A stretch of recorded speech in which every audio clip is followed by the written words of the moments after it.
Welcome back to official Akhtar Rahman sir YouTube channel. एक नए video में आपका फिर से बहुत बहुत वेलकम है दोस्तों। सीटेट 8 फरवरी 2026 के लिए बाल मानस शास्त्रों व अध्यापन शास्त्रों means CDP child developments and pedagogy paper 1 और पेपर 2 के लिए कुछ इंपॉर्टेंट और सिलेक्टेड क्वेश्चन आज के इस वीडियो में हम देखने वाले हैं दोस्तों, जो परीक्षा के दृष्टिकोण से बहुत ज़्यादा इंपॉर्टेंट होने वाले हैं। क्योंकि यहाँ पर जिन क्वेश्चन का सिलेक्शन किया गया है दोस्तों, मैं आपको बता रहा हूँ कि जिस प्रकार के प्रश्नों मतलब लेटेस्ट प्रश्न पूछे जा रहे हैं दोस्तों, बिल्कुल उसी प्रकार की क्वेश्चन आज के इस वीडियो के माध्यम से हम देखने वाले हैं। तो चलिए वीडियो में आगे बढ़ते हैं। आगे बढ़ने से पहले चैनल पे नए हो तो चैनल को सब्सक्राइब कीजिए, साथ ही साथ बेल नोटिफिकेशन को ऑन कीजिए ताकि आपको आने वाले वीडियोस के नोटिफिकेशन जो है वो आसानी से मिल पाए। और दोस्तों, अगर आप हमसे जुड़ना चाहते हो तो डिस्क्रिप्शन में जाकर आपको हमारे टेलीग्राम और व्हाट्सअप चैनल को ज्वाइन कर लेना है, जहां से आपको तमाम अपडेट वक्त वक्त पर देखने के लिए मिलेंगी। तो बढ़ते हैं पहले प्रश्न की तरफ दोस्तों।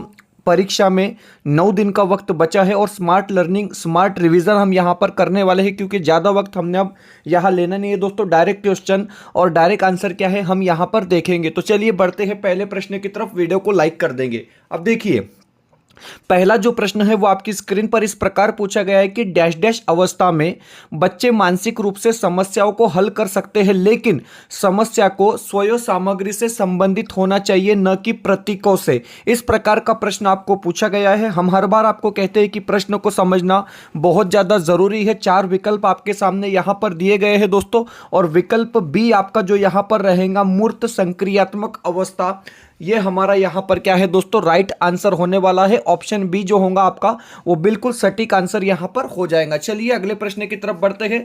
प्रश्न नंबर 2। अब देखिए क्वेश्चन नंबर 2 जिस प्रकार आपकी स्क्रीन पर है, प्रश्न पूछा गया है कि एक छात्र बहुत घबरा रहा है और परीक्षा से पहले अत्यधिक चिंता कर रहा है, उसकी भावनात्मक स्थिति का क्या प्रभाव पड़ने की संभावना है। इस प्रकार का प्रश्न आपको पूछा गया है दोस्तों, और 4 विकल्प आपके सामने यहां पर दिए गए हैं।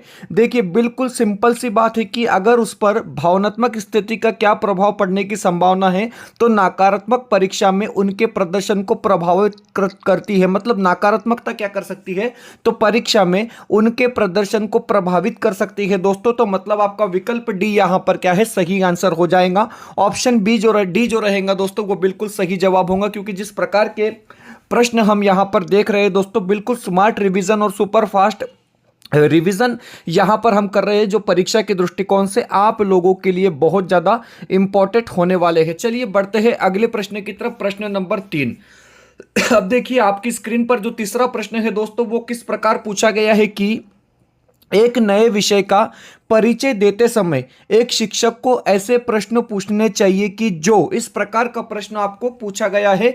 4 विकल्प आपके सामने है दोस्तों। तो देखिए आप क्या कर रहे हैं, यहां पर नए विषय का परिचय दे रहे हैं, और ऐसे वक्त आपको कैसे प्रश्न पूछने चाहिए, इस प्रकार का प्रश्न आपको पूछा गया है। 4 विकल्प आपकी स्क्रीन पर है, और अगर आप देखेंगे ऑप्शन डी, अध्ययन किए जाने वाले विषय को उस विषय से संबंधित करता हो जो छात्र पहले से जानते हैं, यह आपका क्या है यहां पर सही विकल्प हो जाएगा। मतलब अगर आप बात करेंगे दोस्तों विकल्प डी की, तो विकल्प डी आपका जो है वो पूरी तरीके से सही आंसर यहां पर रहेगा। चलिए बढ़ते हैं प्रश्न नंबर 4 की तरफ। अब देखिए यहां पर जो क्वेश्चन पूछा गया है वो इस प्रकार है कि विभिन्न भाषाई पहचान वाले शिक्षार्थियों की एक कक्षा में एक शिक्षक को अभ्यास करना चाहिए। अब देखिए विभिन्न भाषाई पहचान वाले शिक्षार्थियों की, मतलब विद्यार्थियों की कक्षा में एक शिक्षक को अभ्यास करना चाहिए, किस चीज का, तो बहुभाषावाद का। मतलब अगर आप कहेंगे विकल्प 1 क्या रहेगा, यहां पर बिल्कुल सही आंसर होगा। विकल्प 1 जो दिया गया है वो परफेक्ट जवाब यहां पर क्या है होने वाला है। प्रश्न नंबर 5 जो है दोस्तों गार्डनर के संदर्भ में पूछा गया है। चलिए देखिए प्रश्न क्या पूछा गया कि हार्वर्ड गार्डनर के अनुसार बुद्धि डैश डैश है। लगातार पिछले काफी दिनों से हम आपको बता रहे कि गार्डनर कहते हैं कि अलग अलग क्षमताओं का एक समूह मतलब बुद्धि है।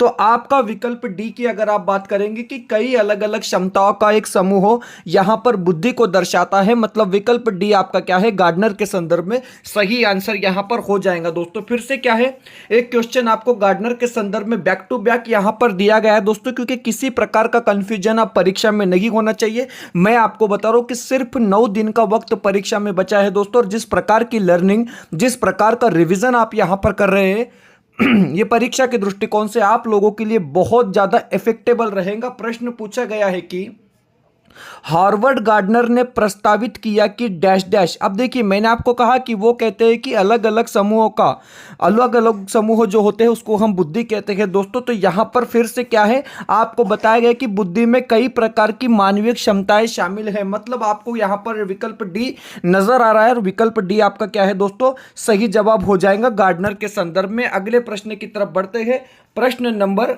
7। चलिए देखिए दोस्तों, ये स्टेटमेंट टाइप वाला क्वेश्चन है, थोड़ा हम इसको छोटा करते हैं। अब देखिए, यहां पर आपको 4 विकल्प भी दिए गए हैं, आप नीचे देख सकते हैं दोस्तों, 4 विकल्प आपको दिए गए हैं, सही विकल्प का आपको चुनाव करना है। ओके, तो देखिए यहां पर प्रश्न क्या पूछा गया है कि वाइगोस्की के अनुसार निम्नलिखित में से कौन सा कारक अधिगम को प्रभावित करता है। अब देखिए, अधिगम को कौन सा कारक प्रभावित करता है, इस प्रकार का प्रश्न आपको पूछा गया है। तो सामाजिक अन्योन्य क्रिया, सांस्कृतिक उपकरण और भाषा, ये अधिगम को प्रभावित कर सकते हैं। मतलब विकल्प ए बी सी जहां पर दिया है दोस्तों, वो हमारा सही जवाब हो जाएगा। विकल्प ए बी सी आपका क्या है, पूरी तरीके से यहां पर परफेक्ट आंसर होगा। मतलब विकल्प सी आपका सही जवाब हो जाएगा। चलिए बढ़ते हैं अगले प्रश्न की तरफ, प्रश्न नंबर 8। अब देखिए, 8वां जो प्रश्न है आपकी स्क्रीन पर पूछा गया है कि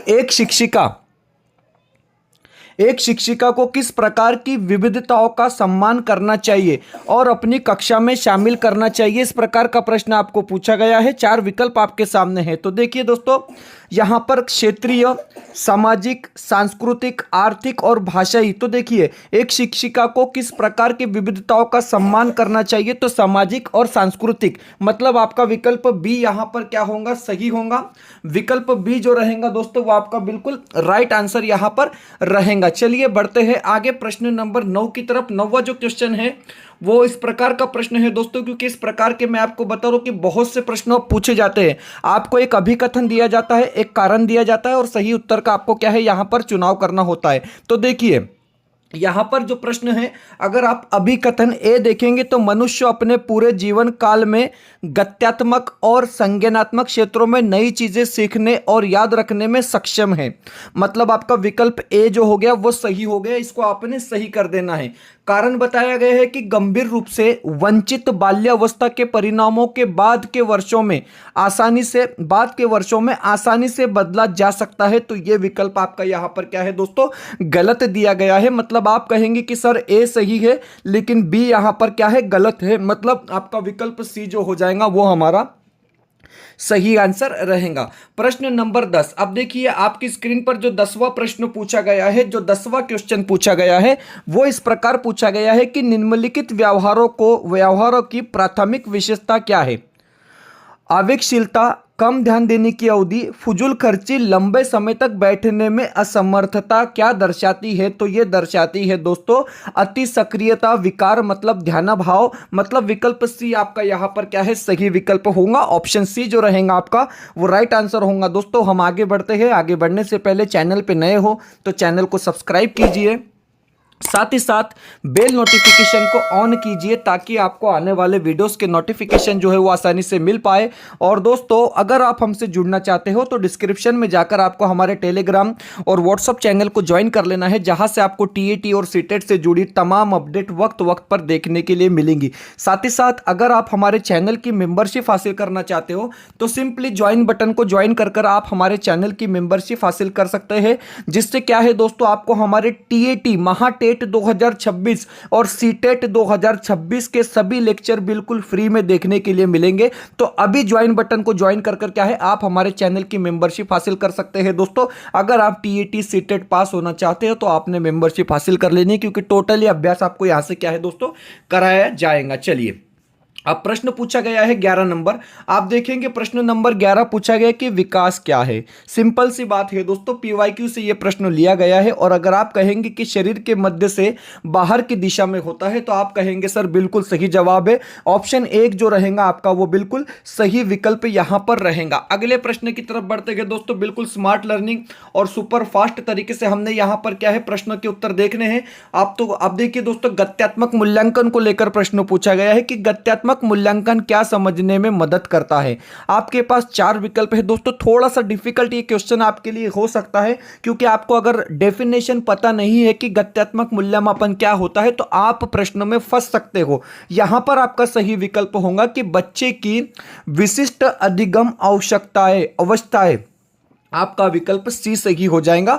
ऑप्शन सी यहां पर क्या है सर, आपका बिल्कुल सही आंसर होने वाला है। प्रश्न नंबर 13 की तरफ बढ़ते हैं। प्रश्न नंबर 13 बिल्कुल सिंपल सी बात है दोस्तों, ज्यादा वक्त ऐसे क्वेश्चन में हमने लेना नहीं है और एक भी बच्चा जो है ऐसे क्वेश्चन को गलत नहीं करेगा। प्रश्न पूछा गया है कि निम्न में से कौन सा भाव विद्यार्थियों के अधिगत में अधिगम होना चाहिए, स्पेलिंग मिस्टेक कहीं कहीं पर हो रहा है, अधिगम में बाधक रहेगा। तो निराशा जो है दोस्तों वो अधिगम में बाधक रहेगा। ऑप्शन आपका डी यहां पर क्या है, सही विकल्प हो जाएगा। चलिए अगले प्रश्न की तरफ बढ़ते हैं। प्रश्न नंबर 14। अब देखिए क्वेश्चन नंबर 14 पूछा गया है कि अधिगम का सामाजिक संरचनात्मक उपागत निम्न में से किसकी महत्ता पर बल देता है। तो देखिए 4 विकल्प आपके सामने मौजूद है और अधिगम का जो सामाजिक संरचनात्मक उपागम है वो किसकी महत्ता पर बल देता है। तो सांस्कृतिक संदर्भ, मतलब अगर आप कहेंगे विकल्प सी क्या होगा तो विकल्प सी आपका बिल्कुल सही उत्तर यहां पर हो जाएगा। चलिए बढ़ते हैं अगले प्रश्न की तरफ। प्रश्न नंबर 15 बिल्कुल नॉन स्टॉप जो है दोस्तों हम यहां पर प्रश्न देख रहे हैं कि अधिगम सबसे अधिक प्रभावशाली और अर्थपूर्ण होगा अगर। अब देखिए अधिगम सबसे अधिक प्रभावशाली और अर्थपूर्ण होगा अगर इस प्रकार का प्रश्न पूछा गया है तो हम आपको बताएंगे कि संदर्भित रूप में हो तो जो है दोस्तों अधिगम आपका सबसे अधिक प्रभावशाली और क्या हो सकता है, अर्थपूर्ण हो सकता है। मतलब विकल्प एक जो रहेगा वो बिल्कुल सही आंसर होगा। ऑप्शन एक जो रहेगा दोस्तों वो बिल्कुल उचित विकल्प यहां पर माना जाएगा। चलिए बढ़ते हैं आगे। देखिए दोस्तों इसके पहले हम आपको बताना चाहेंगे कि सीटेट फरवरी 2026 के लिए क्वेश्चन सेट आपके लिए अवेलेबल है दोस्तों। पेपर 1 के लिए परीक्षा में 9 दिन का वक्त बचा है। अब मैं उन बच्चों को बता रहा हूं कि जिन्होंने कुछ भी नहीं किया है दोस्तों, जो जाकर तुक्के लगाने वाले हैं या डायरेक्ट परीक्षा देंगे, तो वो बच्चे जो है इस प्रश्न संच को हल कर कर कम से कम अपनी प्रैक्टिस कर सकते हैं दोस्तों, क्योंकि एक आइडियाज आपको आ जाएगा कि प्रश्न किस प्रकार के पूछे जाते हैं, प्रश्न पत्रिका किस प्रकार की होती है दोस्तों। बहुत ज्यादा इंपॉर्टेंट और सिलेक्टेड क्वेश्चन हमने इस क्वेश्चन सेट में ऐड किए हैं। 499 रुपए इसका यहां पर प्राइस होने वाला है दोस्तों। 50 क्वेश्चन सेट आपको मिलेंगे जिसमें सभी सब्जेक्ट के 10-10 क्वेश्चन सेट विद आंसर की आपको यहां पर दिए जाएंगे। सब्जेक्ट आप आपकी स्क्रीन पर देख रहे हैं जिसमें मराठी भाषा पेडागोजी 10 क्वेश्चन सेट मिलेंगे दोस्तों विद आंसर की, हिंदी भाषा pedagogy 10 question set with answer की, बाल मानस शास्त्र जिसको आप सीडीपी कहते हैं दोस्तों 10 क्वेश्चन सेट विद आंसर की, परिसर अभ्यास और गणित पेडागोजी ये टोटल 50 क्वेश्चन सेट आपको सिर्फ और सिर्फ 499 रुपए में यहां पर दिए जाएंगे। स्क्रीन पर एक कॉन्टैक्ट नंबर दिख रहा है दोस्तों, इस पर व्हाट्सअप कर अभी क्या है आप इसको परचेस कर लेंगे। सिंपली मेथड है, आपको व्हाट्सअप पर बस हाई करना है दोस्तों, एक स्कैनर आपको दिया जाएगा, उस पर पेमेंट करने के बाद स्क्रीनशॉट भेजना है और तुरंत आपको ये 50 क्वेश्चन सेट जो है दोस्तों भेज दिए जाएंगे, जो परीक्षा के लिए आप लोगों के लिए बहुत ज्यादा इंपॉर्टेंट होते हैं दोस्तों। क्योंकि परीक्षा में जाने से पहले मैं आपको बता रहा हूं कि इस प्रकार की प्रैक्टिस कर कर अगर आप जाएंगे तो आपको टाइम मैनेजमेंट का भी बेनिफिट मिलेगा दोस्तों। और इसमें से बहुत से क्वेश्चन जो है ऐसे के ऐसे आपको जो है परीक्षा में देखने के लिए मिलेंगे दोस्तों, इस बात की हम आपको क्या है गारंटी देते हैं। फिलहाल बढ़ते हैं अगले प्रश्न की तरफ। प्रश्न नंबर 16। बच्चे वीडियो को लाइक कर देंगे और चैनल पे नए हो तो चैनल को सब्सक्राइब कर लेंगे। अब देखिए क्वेश्चन नंबर 16 तक पूछा गया है कि विकास के बारे में निम्न में से कौन सा कथन सही है। विकास के बारे में कौन सा कथन सही है दोस्तों, प्रश्न डबल डबल आ गया है तो ठीक है।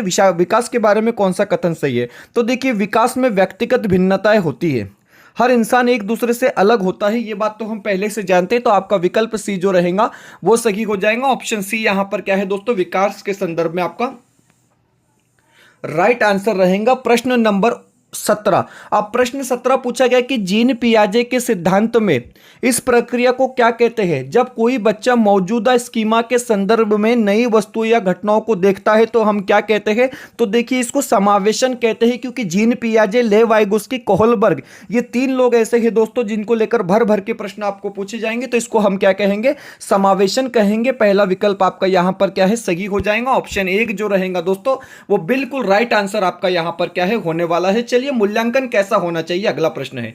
अब आपकी स्क्रीन पर है दोस्तों कि मूल्यांकन कैसा होना चाहिए।